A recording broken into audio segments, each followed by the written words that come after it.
I wanted to create an opportunity where people could come and share their stories.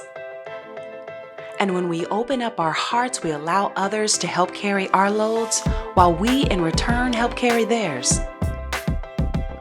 And the more we share our stories, the braver and the stronger we become.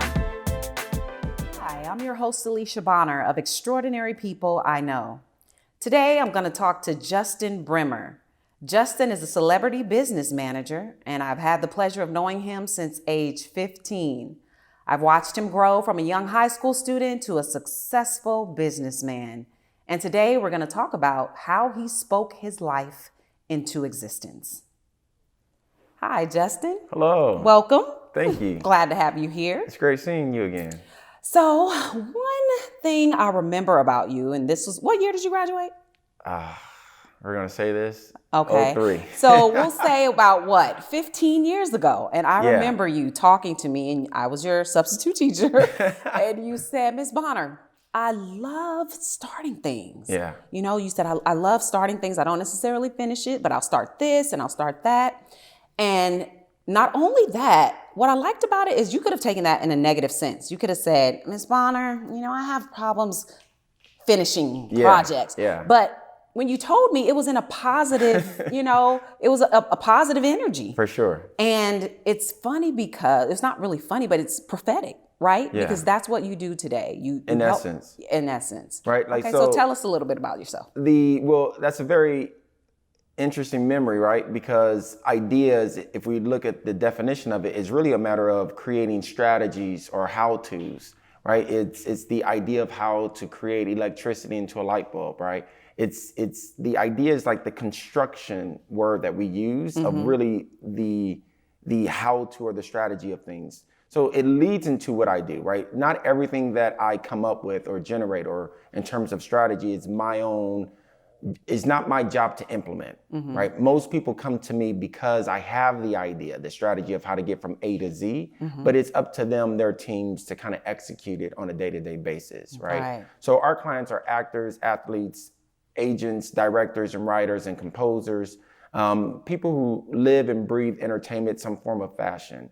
Right. So my job is not to do what they do. Right. It's not to perform in front of the camera or write the great piece that will, win an Oscar or a Golden Globe or even have the great performance. But my job is to take the royalties, the money generated, the value that they have exchanged for currency and make sure that their fortune lasts more or longer than their fame. Okay. Right. It's to take the ideas around it and then have them execute it. Or their teams. Nice. Like that. Okay, so what do you think attributed to your success? Yeah, I mean, that's a loaded question, right? So many things. Yeah, well, I think success is like an ever evolving process of achieving, becoming, right? But I realized that for me, the reason why I think I'm successful today is because I think I am more myself than I've ever been. I am more unapologetically myself more today than ever, right? And everything else will then morph and attract to me accordingly. But I think that's what it is. It's like when you can just wake up and say, I am, and I'm okay with it, and I love it, and I'm embracing that. Okay, so what do you think your greatest life lesson was to get you here? Yeah, well, I mean, it's like wrapped up into a few, right? Very tough years, like we were talking earlier. I think every year that I have is like a beautiful nightmare. It's the most amazing, but yes, the most traumatic or the most grueling in terms of emotionally, personally, financially. Like everything always comes in pairs. It's like I'm gonna give you a blessing, but then there's gonna be a curse tied to it. There's gonna be this amazing opportunity, but then strife and struggle will exist. And that's the sense of basically everything working together. Once you're out of it, right? But when it's happening, you're not necessarily aware, Right. So I think the life lesson is that I have been forced to encounter my true self. I've been forced to just see who I am. That's the virtues and the vices. That's the good and the bad, and realize that that's all I have. So I can't walk away from that experience and say I need to be someone else. It's too late, right? We are who we are, and life experiences have like stripped me to the point bare where you're just like that burning bush when, God told Moses, I am that I am. It's like when everything burns away, when all the shit dissipates, when all of the betrayals happen, when all of the heartbreaks have occurred, right? So basically, when you stop letting anything external, anything happening around you affect who you really are. Yeah, or better yet, allow the things around you to affect who you are. Okay. Right. So our vices come into place because we want to run away or ignore the emotion we're feeling. Mm-hmm. Depression was designed to strip away. Anger is designed to strip away. Right. Joy is designed to strip away, which means I'm happy about this because this is all that matters and everything else doesn't. Joy. Anger, I'm focused on this. It's stripping away that these things don't matter. So let me focus on what it is that I need to get fixed because it hurts or causes pain. When you emote properly, right, that I've experienced, then you are exposed to your bare self. So then you can say things like, you don't want to see me mad. What that really means is I'm going to suppress the anger side of me because you cannot meet that side of who I am because I'm aware of who he is. I know the mechanisms to keep him at bay, but I'm not surprised by the comment I make, by the aggression I show, right? Because I know who I am. I let anger emote, removing the distractions of weed, alcohol, or anything that sometimes we can use to hide or mask it. But once you get stripped, it's like, I know exactly what causes me to be angry. And thus, I'm not going to walk in this situation. I'm going to walk away. I'm not surprised. I know exactly what I'm going to do. Okay. So, and what do you think motivates you? It doesn't have to, necessarily be a person, but what keeps you consistent on a daily basis? Yeah. Well, I believe who you are, once you are in tune with that, should be as consistent as your gender or your race or your skin color. Like there's no apology for how long my hair is, or I'm this shade of brown, or I come from a Creole African American background. Like I'm unapologetically gumbo. Like we're not doing anything else. So it should be these static things, these things that just don't change. They're consistent on a regular basis, and they lead you to where you want to go. Yeah, like once you decide to be you, your life is going to morph accordingly. So what that means, though, is that when my life was in chaos and a mess, I couldn't blame anybody but you. Like that. This was like mastermindedly, strategically designed by me. The negative bank accounts, the being fired, the messed up relationships. Like I strategically accomplished that, right? Like everyone wants to be self-made. But only the successful take credit for it. Right. Because in actuality, we really do create our own life. You are poor because of you. Yeah. You have no money because of you. You are not achieving your dreams because of you. And once we figure out that truth, then it's like, well, what about me? What about my thinking? What about the algorithm that I allow to play in my head is producing this consistent result? You consistently are paycheck to paycheck. You're so consistent at that you're like successful at it. Like you are successfully doing that. So you have the ability to be consistent at something. You just don't want to take credit for it. But if you can take that same level of consistency and turn it around into abundance or something else, it's really just a matter of redesigning your strategy. But you are very consistent. You consistently overeat after 12 midnight. You consistently stress out and do X, Y, and Z. Like you are a being that is strategically designing the mess in which you're in. So when I stop that, I am not a victim of my circumstance. When I said I did this, indirectly or directly. Since you brought up finances, break down some of these myths that we have in the community, and tell us, how we should be appropriating our funds, saving, investing for your 401ks. Yeah, like even taking those words, I love them, right? Saving and investing. And most of the time we think money first, but I think we need to kind of step back and realize that what you need to be doing or thinking about is your time. Number one, most finite resource that you have besides your health is your time. Right? Is your time. So the question will then has to be transformed. And what I do for clients is what's going to save you time and how are you going to invest your time? Okay. Forget money. Okay. Money will follow, right? Because it always does. Okay. How am I going to save time? That means what am I wasting time on? Okay. What people, what person, what situations that consistently I allow into my life to distract me.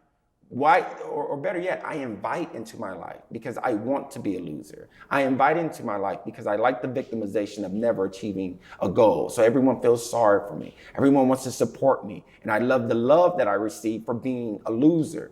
Again, an algorithm that we play in our head that sometimes is playing when we don't know. Like most people, you are where you are because you really love it.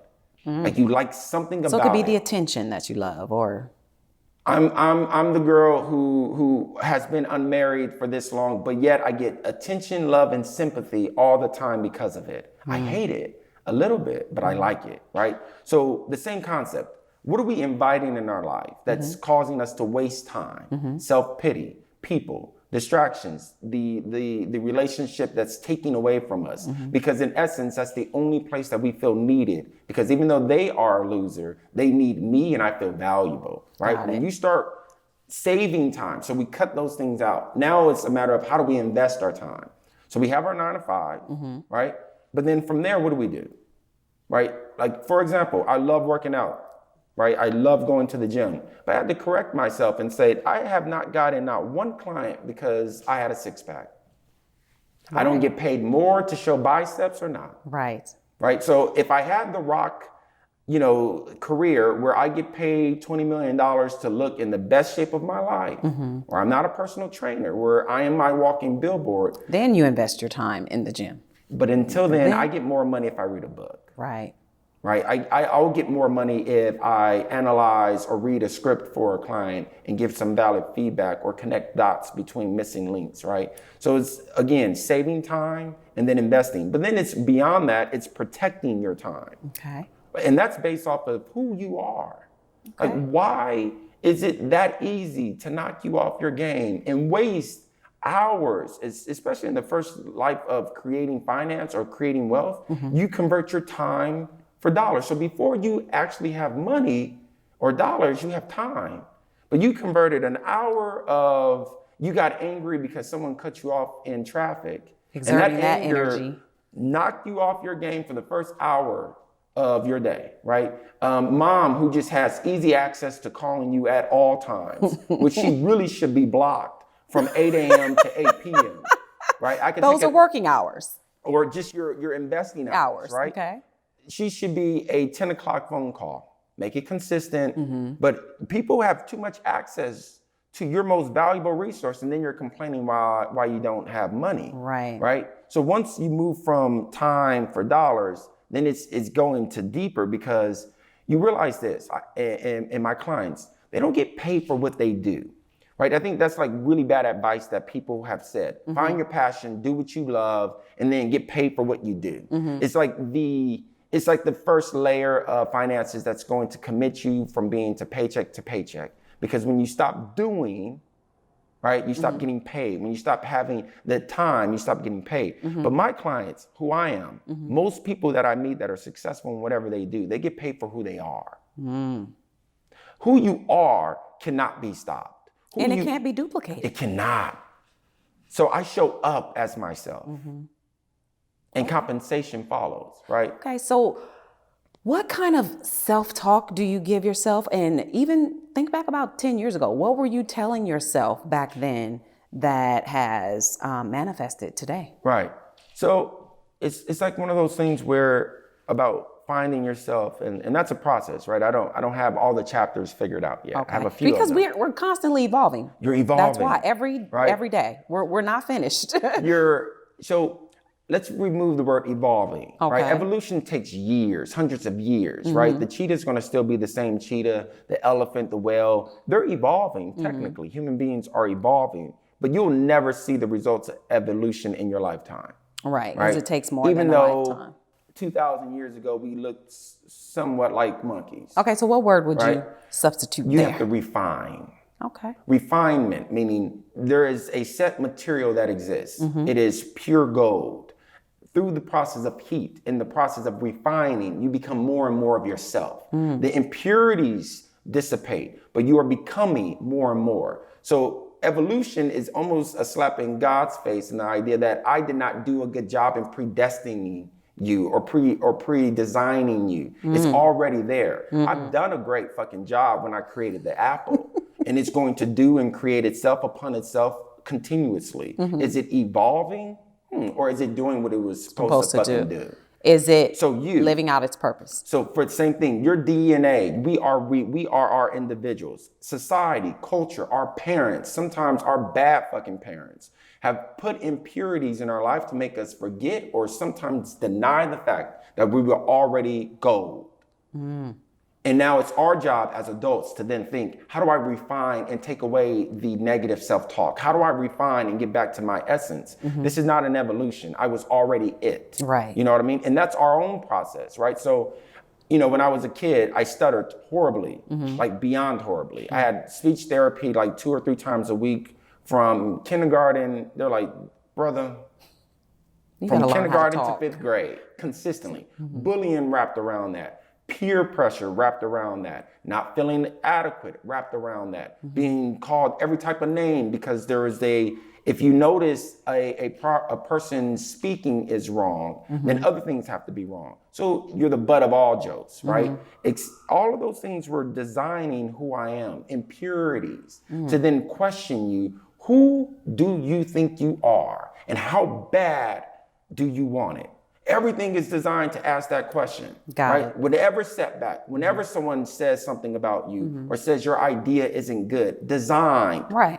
So it's really an opportunity for you to redefine yourself. It's a test, right? If I sat here and said 1,000,000 times, you are a man. You are a man. No, better yet, you have blonde hair. Your hair is blonde. After a while, you'll start saying something's wrong with him. But the way that we live our life, we say something's wrong with me. And it's not the case because one, you don't know who you are. So, you know what I mean? Yeah. So we have to find out who we are. And once you're confident in who you are, anything else doesn't matter. It doesn't matter what they say. Because you know. They look off. You're saying, oh. So no. is there anything in particular, though, that you tell yourself, you know, on a daily basis? What kind of self-talk do you give yourself? I think on a daily basis, probably the most consistent would be dream a bigger dream. Dream an even bigger dream. Nice. Right? Because we have to go with the idea that life, the universe is abundant, that he who created us out of abundance, right? Even if you go with the idea of 2 all the way to 8 billion, right? And it's one of those things that you only have to create once when you do a really, really, really amazing job at it, right? Yeah. So it's that challenge your thinking, right? So I had a client and he says, it took me less than 6-7 months to make $1 million. So to be a millionaire for me was super quick for me. That's what the guy said. Okay. He said, but it took me about 11 years to change my mindset because I wasn't willing to accept. I didn't know the value of why they would pay me this. You don't know what you're being paid for. You don't know who you are, right? All of these different things factor. You're showing up to your job and you think you're doing that because you're sending emails and answering the phone, but you really might be there because you bring more joy to the culture in the workplace, right? Or because you smile more often than most people, but you don't know that. And there's a greater purpose than what you... That's not even a purpose. That's just a preview, right? Like you just don't, like you don't know why you're being paid. Like what do you bring to this relationship and to this environment of why you're here, right? You don't know. So therefore you'll get fired and you still won't know. And then you apply for your next job, right? So the concept of dream a bigger dream is building on the fact that I am enough. Building on the fact that I have everything inside of me. Like the Apple doesn't have to go to the Apple convention to say, can I perform my job and create a tree with my seeds here and maybe have some more apples down the line? Right. You don't it already need has permission. everything it needs to reproduce. Whenever he creates something, he created it to be self-sustaining. Right? If I made you a bird, I gave you some fucking wings. You know what I mean? That is your job, is to realize you are a bird. Right? And most of us are fucking egos being convinced that we're pigs. And you're wondering why your dreams aren't manifesting, right? The idea of I have to do more, I have to get more education. Mind you, millionaires and billionaires were created before the institution of education was ever designed, right? So why is it that a monarch was born in entitlement and they're brainwashed to believe it is by default of your DNA that you're king and queen? Yeah. But yet everybody else, have these impurities in our thinking that we're not, right? So it's like in creation, we already have it. Right. So if we So dream even knowing bigger, or becoming aware of who you are, of your talents, of your purpose, those are things that you knew early on in life. Like, when did you get that I realization? think the realization came with who you are not. This is the first series, right? It's like the ugly duckling. Are you my mom? Right? Are you my mom? And he asked the pig and asked this animal until he found someone that identified, right? So I think the first process isn't to go out there and say, I will discover who I am today, right? It probably won't be like that. So you're finding out you're not good at this. I'm So not you good weed at that this. out. I don't like And then this. okay. I don't like people. I don't like processes. I don't feel comfortable. Right. So that's being aware of your emotions that most of us are trying to hide. And your personality. And your right? personality is like, I don't like this, and that's okay. And I don't really like school. That's okay. So when your personality Shows up. and the energy is matched, then that's when you know that you've arrived, that's for you. Yeah. Like, I think it's almost like effortless. Mm-hmm. That's when you really know, right? That's when you go to the place of being compensated for who you are. Right. Because it's like, are you trying to be a woman right now? No, I am. Am I trying to be a man, mysteriously trying to think of? No, I am.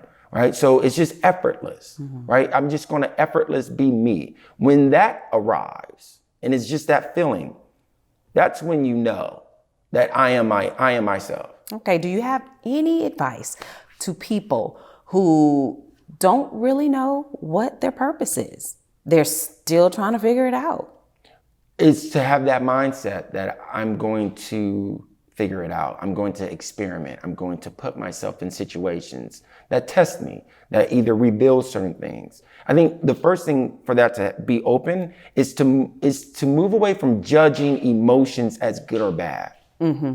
Right? Everything needs to be controlled, but emotions are not good nor they're bad. Too much joy is a problem. Too much anger is a problem. Too much depression can be a problem, but they're all designed in their very meticulous way to give us insight as to who we are, what we like, and what we don't like. Yes. Be aware of your anger. Do not feel bad. If this relationship, if this woman makes you angry, then you to the probably shouldn't be with that woman. hear them, listen, and it's not their fault, right? If this job is devaluing you, that means that you have something in your mind of what you believe is of value.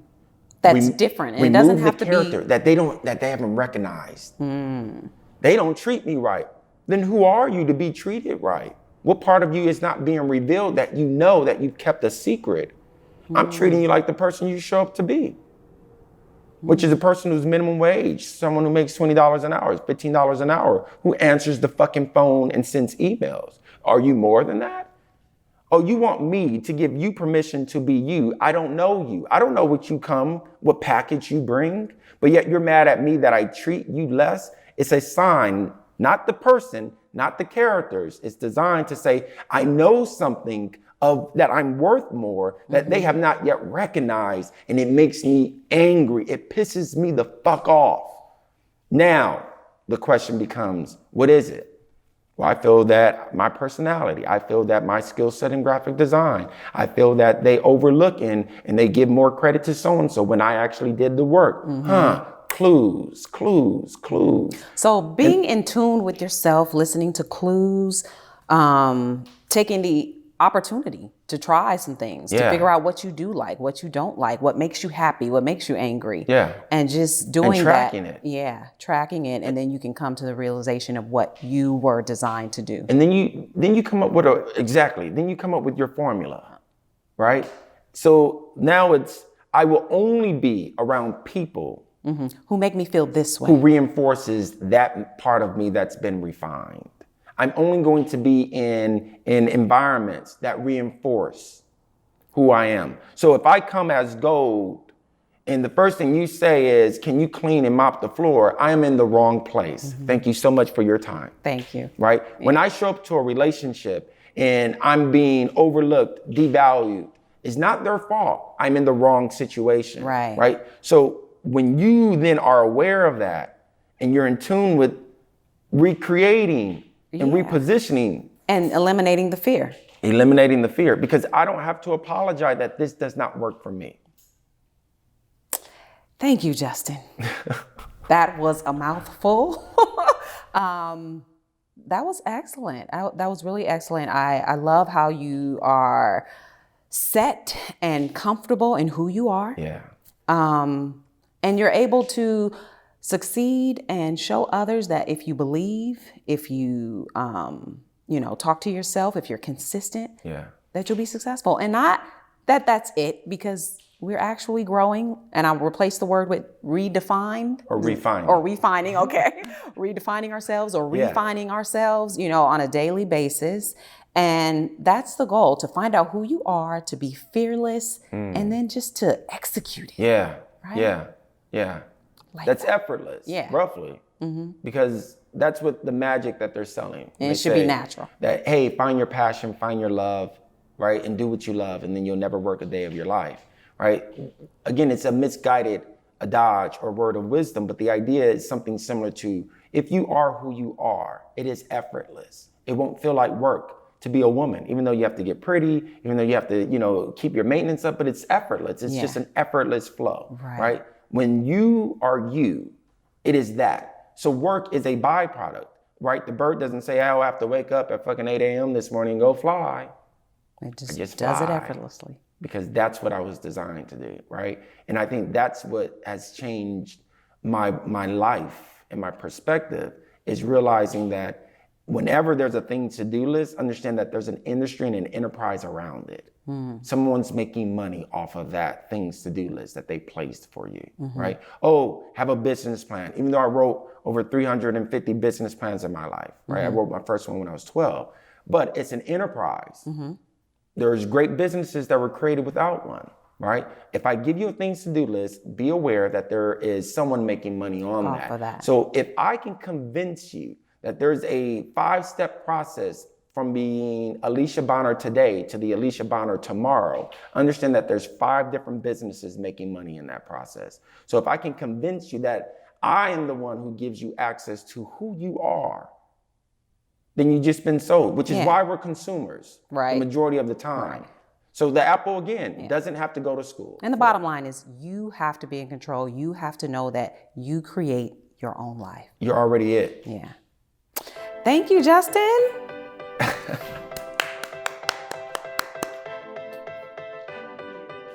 Thank you so much for tuning in. Be sure to come back next week for more conversations with extraordinary people I know.